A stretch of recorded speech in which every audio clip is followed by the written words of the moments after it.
I could not believe it that the short period of time that they're back, they have the audacity to give themselves a pay increase of what 5.5%. The National Health Service are struggling to get 2.4, 2.5. Can't get it and put through put through the rule to try and get it. It's a joke. It's an absolute disgrace. It's just ridiculous because there's people struggling to pay their bills, to pay their mortgages, to buy food, put on the table. There's people, nurses, doctors, working really, really hard. There's care workers, there's staff in cafes and things, and they just can't afford to live. And yet you get a pay rise without really only being back to work 8 weeks. That's great. It's sickening that there's people struggling and they're still getting.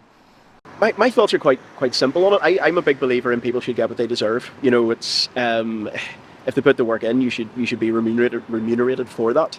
I think giving pay rises in advance of actually putting the effort in is quite different and very difficult to swallow when they're only back for a very short period. But I think you also have to be optimistic and hope that now they're going to put get their heads down, put a shift in, and that the rest of us can actually start to benefit from it instead of them just getting their pay rise and the usual stalemates and nonsense that we always have to deal with.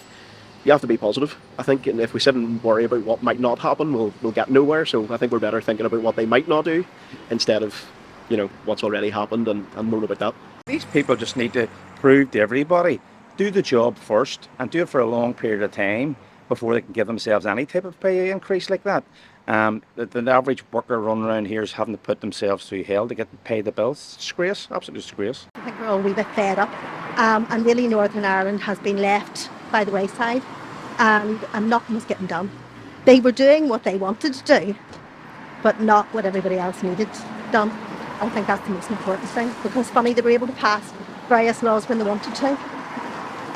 So I'm glad that they're back, and they just need to get their act together and work for us, and never mind any other agenda that they have, just get things going again. There is a cost of living and everyone's struggling, but they don't seem to be. They just keep getting pay rises every year. I think it's sickening, but there's also very little we can do about it. We continue to vote these people in, so you kind of get what you wish for. It's our inaction or voter apathy that has led to where we are, in my opinion. I'm not a political person by any means. I want the economy, the people, the environment to be as good as it possibly can be. But if we continue to do the same things, nothing's going to change. I think it was the definition of stupidity is repeating the same action and expecting a different outcome. I think we need a new government is what we need. Get your act together and start working towards the cost of living crisis, the NHS, and just giving people a life.